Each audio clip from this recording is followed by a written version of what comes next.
당신들은 전부 미쳤습니다. 이곳은 다리를 건설하기에 적합한 지역이 아니에요. 모든 것을 집어삼켜버릴 정도로 거센 파도, 극한의 기후, 기반조차 불안정해요. 이런 곳에는 절대로 다리를 건설할 수 없을 거라는 사실은 초등학생조차 쉽게 알 수 있겠죠. 이런 곳에 다리를 건설하는 터무니없는 망상을 정말로 실현하려 한다면 수많은 사상자가 나올 것이 분명하다고요. 여기 한국의 교량 건설 프로젝트를 비웃으며 이건 기존의 상식과 이론을 완전히 파괴하는 미친 짓이라고 주장하는 유럽연합 전문가들이 있습니다. 그런데 한국의 미친 짓을 말리기 위해 한국에 온 독일이 한 토목 전문가는 이내 한국의 현장에 도착하자마자 까무러치게 놀라며 그대로 주저앉고 말았다고 하는데요. 그렇다면 이 외국인이 한국에서 대체 어떤 장면을 목격했던 것일까요? 안녕하세요. 저는 독일 국토부의 책임자 요한 켈러입니다. 제 모든 커리어는 끝없는 위원회 회의, 위험평가로 설명할 수 있을 것입니다. 저는 40년 넘게 대륙을 하나로 묶는 강철과 콘크리트 생명줄과 함께 했습니다. 저는 이 분야의 전문가답게 다리 건설이 얼마나 힘든지, 그리고 다리 건설의 한계점이 얼마나 명확한지를 아주 잘 알고 있습니다. 드레스덴 인근의 엘베 다리는 아무도 수리 예산을 들이지 않아 무기한 폐쇄되었습니다. 작년에 개통될 예정이었던 엠스하고 다리도 마찬가지입니다. 예상치 못한 토양 불안정으로 인해 비용이 급격히 증가하면서 결국 다리 건설이 물 건너가고 말았거든요. 즉, 교량 건설이라는 것은 그저 인간이 건설하고 싶다고 해서 어디에나 반드시 건설할 수 있는 것이 아니라는 것입니다. 또한 홍수가 잦은 곳이나 기반 자체가 튼튼하지 않거나 혹은 잦은 폭풍 등의 극한의 환경 조건을 가진 곳들도 피해야 하니 저는 다리 건설이 완료된 곳보다 도저히 다리를 건설할 수 있을 만한 조건이 충족되지 않아서 다리 건설이 좌절된 곳들을 훨씬 더 자주 봐왔어요. 독일의 엄청난 경제적 이권이 달려있는 북해 연안과 섬들을 연결하는 프로젝트는 더욱 치명적이었죠. 독일 북해 연안의 프리지아 제도 섬들과 본토를 잇는 교량은 기술과 비용 문제로 수십 년째 검토만 되고 있고 계속해서 실현하지 못하고 있는 상황이거든요. 강력한 조류와 갯벌 지형의 침하 문제, 겨울 폭풍과 해빙 등의 극한의 기후는 도저히 독일이 가진 기술력으로는 극복을 할 수가 없는 문제이기 때문입니다. 독일은 세계 최강의 교량 건설 기술을 가지고 있다고 평가받는 국가지만 엄청난 경제적 효과가 달려있는 이러한 교량 프로젝트에 발조차 떼지 못하는 게 현실인 것이죠. 그러다 저는 베를린의 회의실에서 인프라 관련 중요 회의를 진행하게 되었는데 저는 이 회의에서 난데없이 한국으로 가라는 명령을 받게 됩니다. 국토부 장관이 제게 직접 명령하더군요. 요한, 당신 한국에 한번 갔다 옵시다. 내일 당장 말이에요. 저는 제가 잘못 들었다고 생각했습니다. 한국? 한국이 유럽의 인프라 비상사태와 무슨 관련이 있을까요? 하지만 장관은 목소리를 높이며 말을 이어갔습니다. 한국의 서남쪽 해안에서 프로젝트가 진행 중입니다. 한국이 자체 기술력으로 만든 교량이죠. 심지어 그곳은 극한의 기후 조건을 가졌고 태풍에 버금가는 강풍도 자주 일어나는 곳이라고 해요. 그러나 한국은 본토와 외딴섬 사이의 수심 50m를 시속 250km의 바람과 18m의 파도를 견딜 수 있도록 설계된 다리를 건설했고 지금까지도 조금의 손상이나 사고 없이 안전하게 다리를 유지하고 있다고 합니다. 그야말로 한국은 다리가 절대로 건설될 수 없는 곳에 기술력 하나로 밀어붙이며 다리를 건설한 셈이죠. 솔직히 저도 한국이 이 정도의 기술력을 갖추고 있다는 것에 대해 믿을 수가 없었습니다. 그래서 위성 이미지를 봤는데 그건 정말이더군요. 요한, 이 중에 절반만 사실일지라도 한국의 교량은 유럽이 절실히 필요로 하는 모델이 될 수 있습니다. 저는 완전히 할 말을 잃고 말았습니다. 믿기지 않는 짧은 웃음을 터뜨렸어요. 장관님, 저는 제 인생과 모든 커리어를 다리 건설 하나에만 바쳤습니다. 그리고 제 모든 경력은 이건 절대로 불가능한 일이라는 것을 말해주죠. 다리 건설에는 반드시 갖춰줘야 할 조건들이 있고 이 중 하나라도 갖춰지지 않는다면 아무리 많은 비용을 들인다고 해도 절대로 다리 건설을 할 수 없습니다. 생각해보세요. 유럽 엔지니어링 심장인 독일조차 이러한 한계를 해결할 만한 기술력을 갖추지 못하고 있습니다. 그런데 어떻게 한국이 그 해결책을 찾아낼 수 있을까요? 하지만 장관은 단호하더군요. 그는 제 항변을 일축하며 제게 억지로 비행기 티켓을 쥐어줄 뿐이었거든요. 물론 당신의 의심도 일리가 있어요.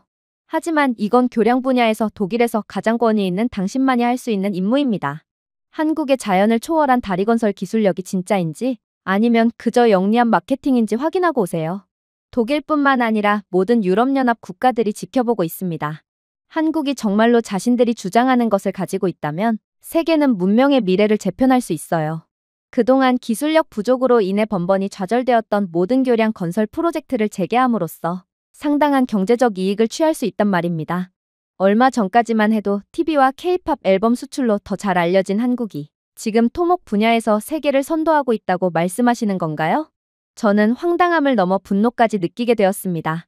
이건 제가 평생을 몸담아온 독일의 토목 기술력을 모욕하는 것 같았거든요. 장관이 주장한 내용이 사실이라면 한국은 수십 년 동안 최고의 인재라고 여겨졌던 독일의 전문가들과 유럽 전역을 압도하고 있는 독일의 기술 기업들을 전부 부정하며 단숨에 압도적인 기술 강국으로 발돋움할 것입니다.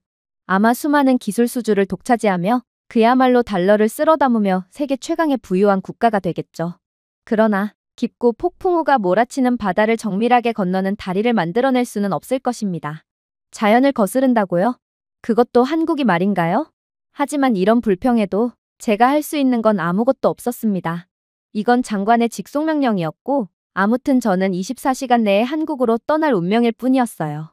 그렇게 저는 한국이 분명 거짓된 홍보로 장관을 속였음을 확신하고 인천에 도착했습니다. 솔직히 말하겠습니다. 인천공항 터미널은 꽤 우수했어요. 모든 표지판은 깔끔했고 한국인 직원들은 예의 발랐죠. 한국을 인정하긴 싫었지만 그래도 한국을 거짓으로 평가할 수는 없었어요. 아마 독일 국토부 장관도 이러한 제 객관적인 성격 탓에 저를 한국으로 보냈겠죠. 아무튼 그렇게 저는 한국의 의회의 첫 이미지에 매료된 채 계속 이동했습니다. 그리고 마침내 입국 심사를 할 때 저는 제 세상이 무너지는 것 같은 느낌을 받게 됩니다. 한국인 출입국 관리관은 보이지 않는 범죄를 검색하듯 공격적으로 여권을 검사하기는커녕 그저 카메라를 쳐다보기만 했거든요. 어서 오세요, 켈러 씨. 게이트가 울렸습니다. 그랬습니다. 한국은 공항 내에 AI 시스템을 구축한 국가로 사람 대신 기계가 모든 입국 심사를 객관적으로 처리하고 있던 것입니다. 각종 서류도 끝없는 질문도 없었어요. 그냥 기계가 여권과 얼굴을 스캔한 후 3초도 안 되어 입국 심사 여부를 판단해 줄 뿐이었죠. 독일은 아직도 불친절하고 짜증스러운 입국 심사 직원이 소리를 질러가면서 입국 심사를 하고 있습니다. 이들에겐 객관성은 존재하지도 않아서 개발도상국 출신의 여행객들은 적법한 서류를 갖고 있음에도 그대로 추방당하거나 구금되기 일쑤죠. 하지만 한국은 전혀 달랐고 세계에서 가장 정교하고도 빠른 시스템을 구축해둔 국가였던 것입니다. 하지만 기적은 여기까지일 것입니다. 세계 최강의 기술 강국은 누가 뭐라 해도 독일이에요. 아마 한국은 운이 좋아서 이번에만 독일을 능가한 것일 뿐 다음에도 독일을 능가할 수는 없을 거예요. 그리고 실제로 한국은 곧바로 열악한 모습을 보여주었고 저는 그럼 그렇지 하며 실소를 터뜨리게 됩니다. 바로 아무리 기다려도 제 여행 캐리어가 도착하지 않았기 때문인데요. 제가 탄 비행기에 모든 짐이 나왔지만 제 캐리어만큼은 아무리 기다려도 나오지 않았고 저는 기본적인 캐리어 관리조차 제대로 되지 않는 한국의 공항에 학을 떼고 말았습니다. 하지만 그렇게 헬프 데스크에 접근하기도 전에 저를 찾는 공항 방송이 울려 퍼지기 시작하더군요. 분명 캐리어 때문은 아닐 테고 저는 혹여라도 기계가 처리한 입국 절차에서 문제라도 생긴 건가 싶어 어안이 벙벙해진 채 공항 카운터로 향했는데 그렇게 만나게 된 한국인 공항 직원은 제게 충격적인 말을 해오기 시작하더군요. 현재 당신의 수화물에 경미한 손상이 발생했습니다. 촬영된 사진을 보니 당신의 캐리어는 진작에 훼손이 되어 있던 상태였고 저희 측 직원이 이에 대해 고지를 했던 것으로 보여집니다. 순간적으로 심장이 멎는 것 같은 기분이 들었습니다. 지금 제 짐들을 받지 못할 거라고 말하는 건가요? 사실 제 캐리어 상태는 원래부터 애매하긴 했습니다.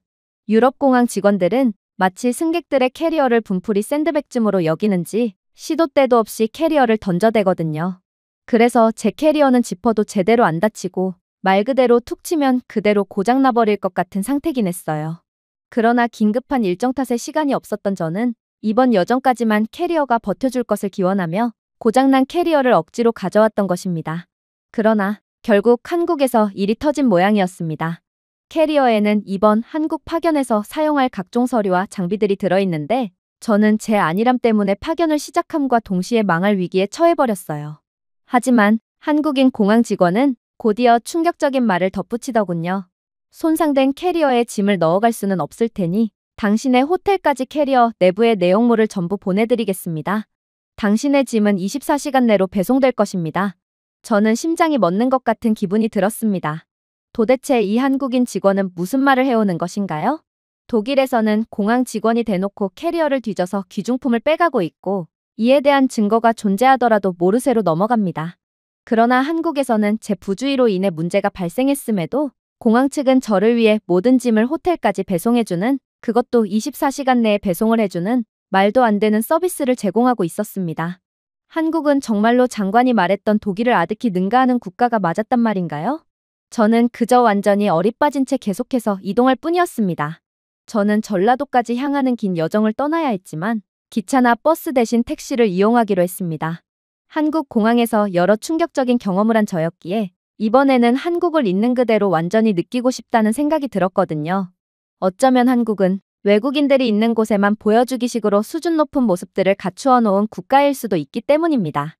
한국이라는 나라를 잘 파악하기 위해서는 한국의 평범한 모습들을 직접 목격하는 것이 정답이라고 생각했고, 그렇게 저는 택시를 탄 뒤 한국의 평범한 고속도로를 경험해보기로 했어요.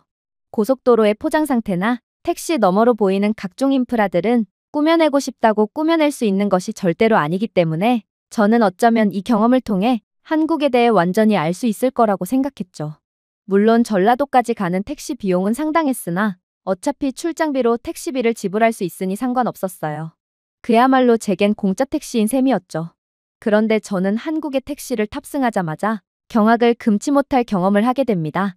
왜냐하면 한국인 택시기사는 영어를 구사하며 한국에 오신 것을 환영합니다. 어디로 모실까요? 라는 말을 건네왔거든요. 수많은 해외 경험이 있는 저였지만 택시 기사가 영어를 하는 모습은 일평생 한국에서 처음 봤습니다.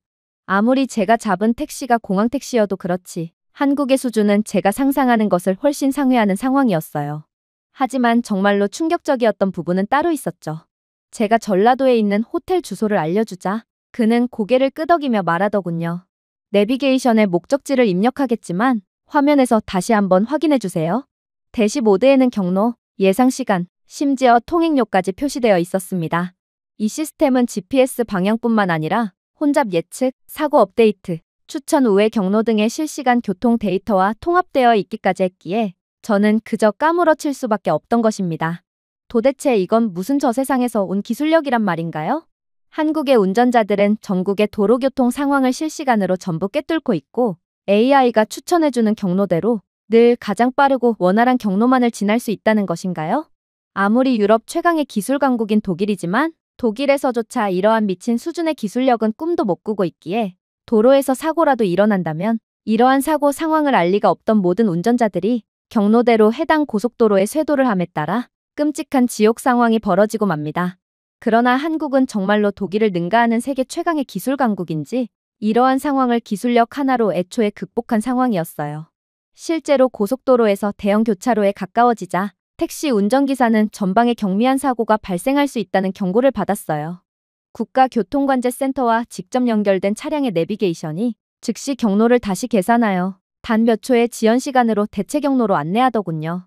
경적도 울리지 않았고 혼란도 없었으며 그냥 한국인들은 너무나도 당연하다는 듯 최첨단의 기술력의 수혜를 받고 있었어요. 그렇게 저는 한국에서 마지막 순간까지 계속해서 놀라움을 느끼며 전라도에 도착하게 됩니다. 전라도에 도착했을 때 제 감정은 거의 공포심으로 변해 있었어요. 어쩌면 한국은 독일의 기술력 따위는 진작에 넘은 상황이고 정말로 전 세계의 문명을 뒤흔들 무지막지한 교량 건설 기술력을 개발한 상태일 수도 있을 것입니다. 저는 가까스로 마음을 달래며 공포심을 진정시킬 뿐이었습니다. 물론 한국의 기술력은 놀랍긴 했지만 그래도 저는 아직 다리를 직접 본 것은 아니었어요. 그리고 다리를 확인하기 전까지는 계속해서 침착을 유지할 필요가 있었죠. 그렇게 다음날 아침이 밝아오자마자 저는 국토부 장관이 말했던 것처럼 진도 해협의 이른바 기적의 다리를 보기 위해 이동했습니다. 그리고 저는 진도 해협에 다가서자마자 연이어 충격을 느낄 뿐이었죠. 이곳의 자연 조건을 단순히 도전적이라고 부르는 것은 이 단어에 대한 모욕이었어요. 엄청난 바람과 파도가 일고 있었고 회색 하늘 아래 물이 끓어오르며 재킷을 찢고 눈에 스프레이를 쏘았습니다. 지금은 그나마 이곳에 비교적 온화한 날이라고 했는데 그럼에도 진도의 협의 파도는 독일의 북해에서의 최악의 날을 떠올리게 할 정도로 격렬하게 들쭉날쭉한 해안에 부딪혔습니다. 저는 확실히 느꼈습니다. 이곳은 다리를 건설하기에 매우 부적합합니다. 북해는 이것보다 더 나은 조건임에도 다리를 건설할 수 없었는데 어떻게 이런 곳에 다리를 건설한다는 말인가요? 심지어 진도의 협의 한계는 그저 극한의 바람과 파도에만 있지는 않았어요. 진도의 해저는 다리 건설의 최악이라고 여겨지는 불안정하고 부드러운 퇴적물과 부서진 화산암 기반이었거든요. 또 수심은 주요 지점에서 50m를 넘었는데 이는 전통적인 말뚝박기나 케이슨 공법이 안전하거나 경제적으로 배치되기에는 너무 깊었습니다. 해협은 태풍 골목의 길목에 바로 자리 잡고 있었으며 최대 18m 높이의 파도를 던질 수 있는 폭풍과 이쑤시개처럼 크레인을 부러뜨릴 수 있는 바람의 힘을 모두 흡수했습니다. 그리고 그 아래에는 언제든 지구를 흔들 준비가 된 지진 단층이 이 지역을 강타했어요. 분명 이곳에 다리가 건설되어 있기는 하지만 금방 무너지고 말 거예요. 이곳은 말 그대로 절대로 다리를 건설할 수 없는 곳이었거든요. 한국은 도대체 왜 위험을 감수하면서까지 이곳에 다리를 건설한 걸까요? 독일처럼 이런 곳에 다리를 건설한다면 막대한 경제적 이익이라도 얻기 때문일까요? 저는 다시금 연구센터로 돌아와 한성민 수석 엔지니어에게 거의 따지듯 질문 공세를 쏟아냈습니다. 그러자 그는 전혀 예상치도 못한 답변을 해오기 시작하더군요. 글쎄요. 우리는 단순한 경제적 이익을 위해 이 다리를 건설한 것이 아닙니다. 라고 그는 조용히 말했습니다. 우리는 편의와 생존을 위해 다리를 건설합니다. 그는 이 섬들은 약 3만 명의 주민, 어가세대, 노인 마을 주민, 학교에 다니는 어린이들이 한 번에 몇 주씩 고립되었던 곳이라고 설명했습니다. 그러고는 배가 운행할 수 없는 1년에 100일이 넘는 폭풍우 시즌에 대한 데이터를 보여주었죠. 그는 임산부가 병원에 도착할 수 없고 심장마비 환자가 불가능한 바람을 뚫고 공수를 기다리던 중 사망하는 등의 처참했던 과거의 상황에 대해 이야기했습니다. 그의 목소리는 결코 높아지지 않았습니다. 하지만 저는 모든 단어의 무게를 느낄 수 있었어요. 우리도 이런 곳에 다리를 짓고 싶지 않아요. 한 씨가 말했습니다. 하지만 우리는 반드시 다리를 지어야 합니다. 그것도 어떠한 극한의 상황에서도 안전한 다리를 말입니다. 한국은 단 한 명의 국민조차 소외시키지 않기 때문이죠. 그러고 나서 그는 제게 한국이 어떻게 하고 있는지를 보여주었습니다. 저는 기껏해야 전통적인 기술의 수정된 버전을 기대하고 있었습니다.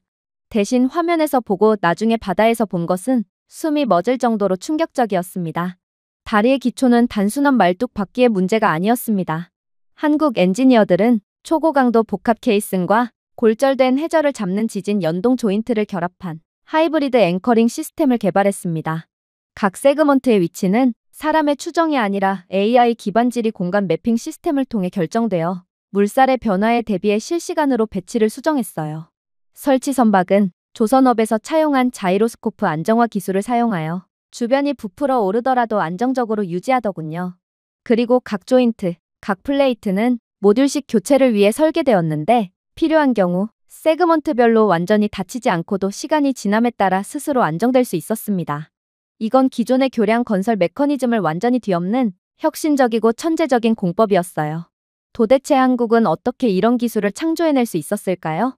저는 그저 말문이 막힌 채 한성민 엔지니어를 멍하니 쳐다보기만 할 뿐이었어요. 그러자 그는 별로 놀랄 것도 없다는 듯 무심하게 말을 시작하더군요. 당연하죠. 이곳의 극악의 자연 조건들을 좀 보세요.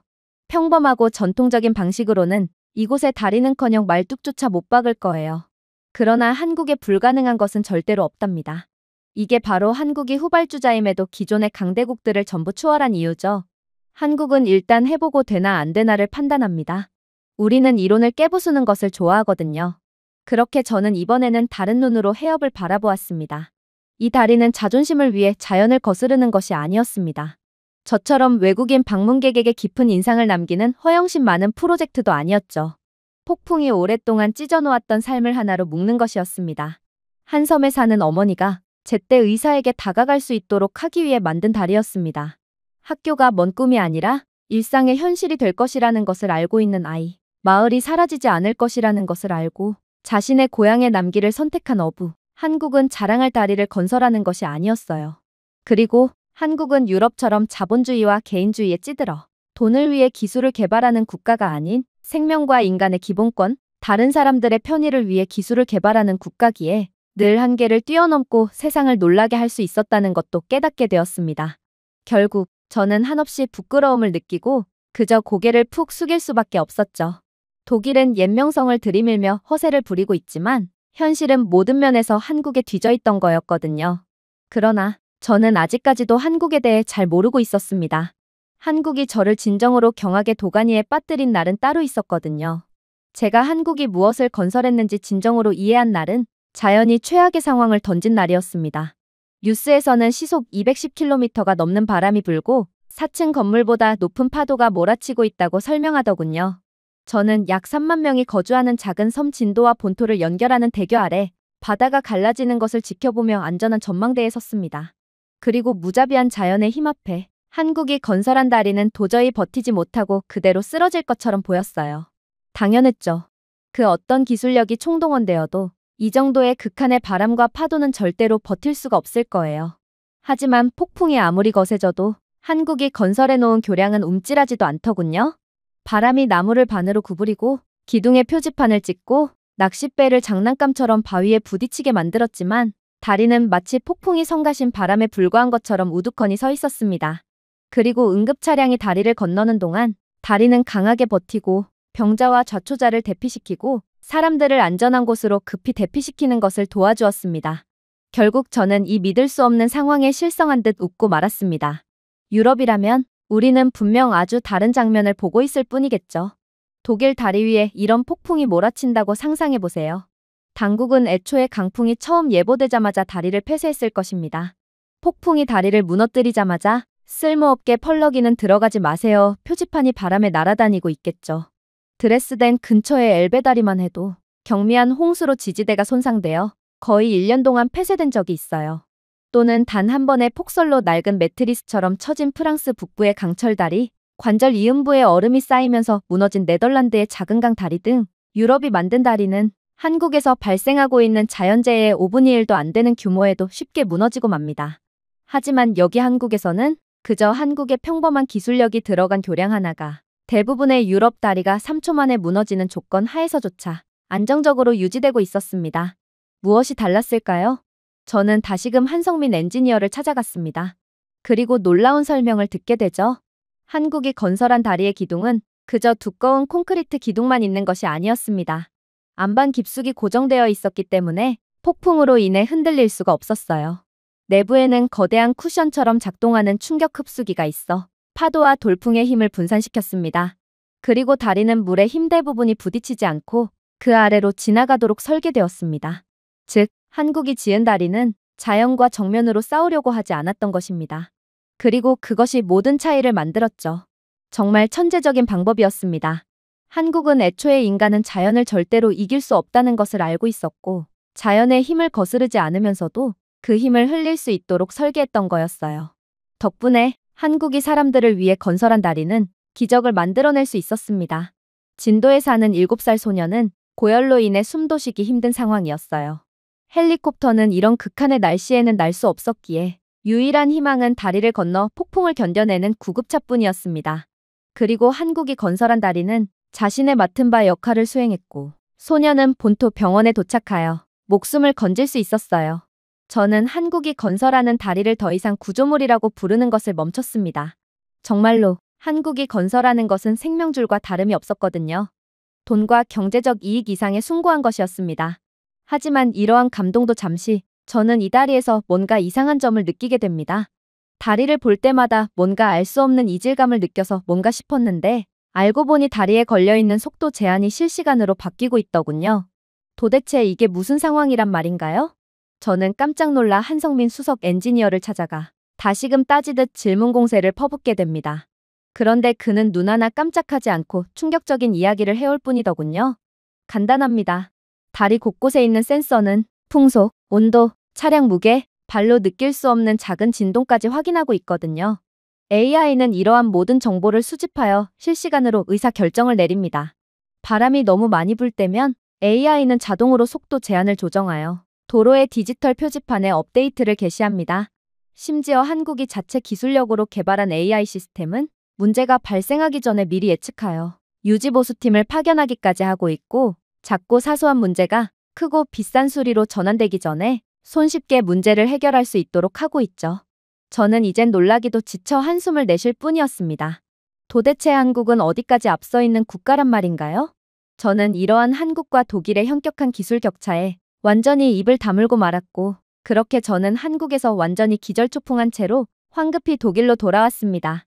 한국은 정말로 이 세상을 구원해낼 수 있을 만한 미친 기술을 개발한 상태였고, 저는 하루빨리 이 소식을 알릴 의무가 있었거든요.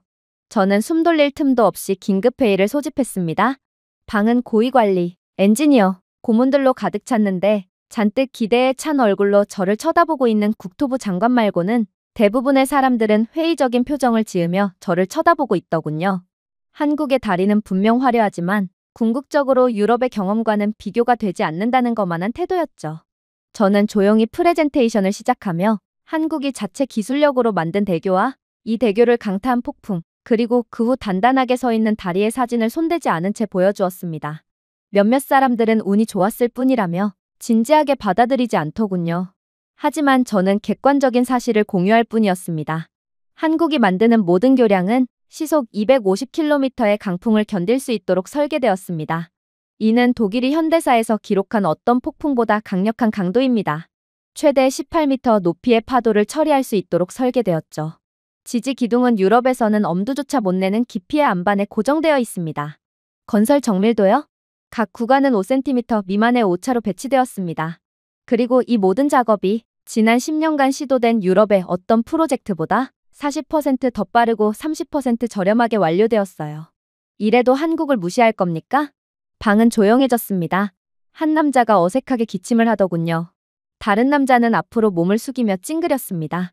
마침내 누군가가 그들이 무슨 생각을 하고 있는지 말했습니다. 정말입니까? 그 숫자들은 아무리 봐도 불가능하게 들리네요. 저 또한 당신과 마찬가지로 교량 건설에 제 커리어 전부를 바쳤습니다. 그런데 당신의 발표는 그러한 제 커리어를 전부 부정하는 것 같이 들리네요. 저는 그들의 눈을 마주쳤습니다. 제 눈으로 직접 봤습니다. 한국의 다리는 진짜일 뿐만 아니라 부정할 수 없는 미래예요. 그리고 우리는 뒤처져 있습니다. 그것도 한참이나 말이죠. 저는 계속했습니다. 비교를 해드릴게요.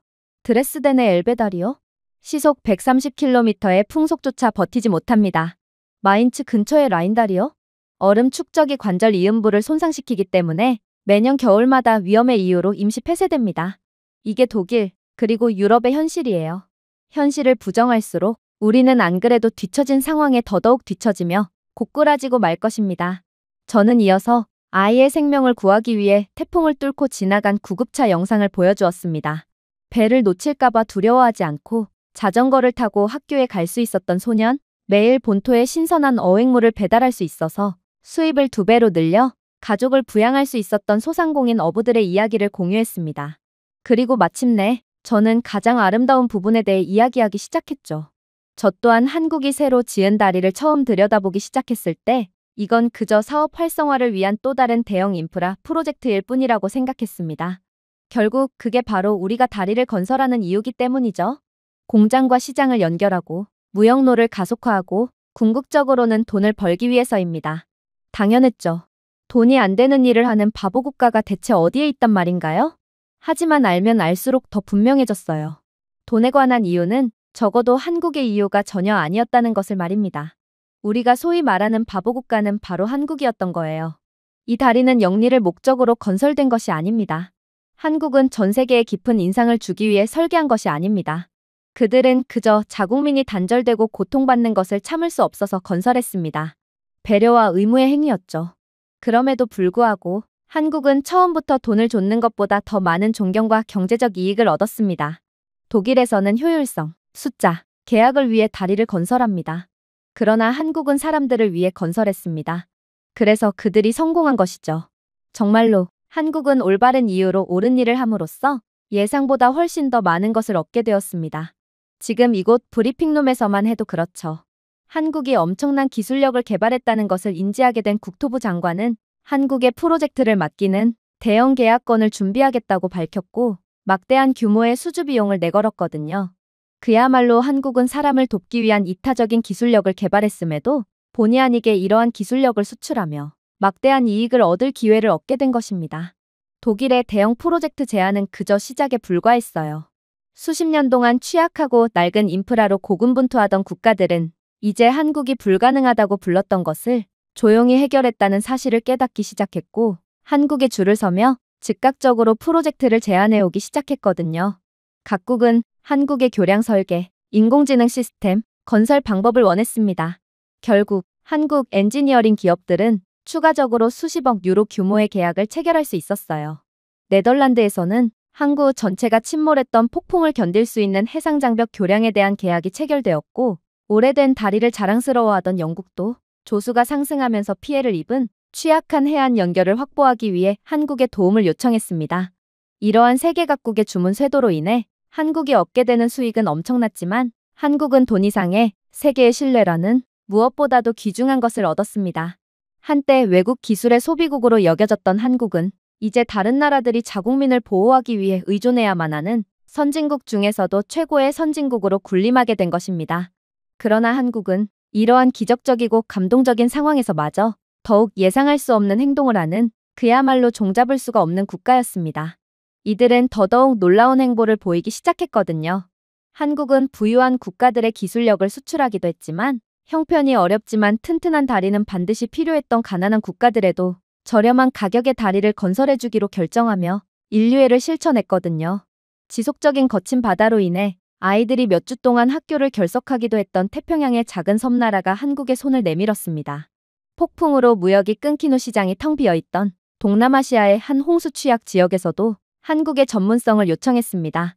그리고 한국은 화려한 마케팅 캠페인이 아닌 조용한 헌신으로 답할 뿐이었죠. 한국은 현지 상황을 연구하고 자연과 함께 작용하는 다리를 설계하기 위해 팀을 파견했습니다. 한 한국 엔지니어는 인터뷰에서 이렇게 말했습니다. 우리의 목표는 기념물을 짓는 것이 아닙니다. 생명줄을 세우는 것이 목표입니다. 한국은 다리 건설을 통해 부자가 되거나 유명해지기 위해 출발한 것이 아닙니다. 그들은 그들의 국민들 중 누구도 뒤처지지 않도록 하기 위해 출발했죠. 하지만 그렇게 함으로써 한국은 부와 명성, 그리고 더 큰 무언가, 즉 세계인의 존경과 감사를 얻었습니다. 제가 목격한 모든 것을 되돌아보면 한국은 단순히 콘크리트와 강철로 만든 다리만 건설한 것이 아니라는 것을 깨달았습니다. 한국은 신뢰와 희망, 가능성의 다리를 건설했습니다. 그리고 그렇게 함으로써 우리 모두에게 교훈을 주었습니다. 사람들을 위해 먼저 건설할 때 경제적 이익만 좇는 속물적인 방법을 추구하는 것보다 훨씬 더 큰 보상을 받는다는 것 말이에요.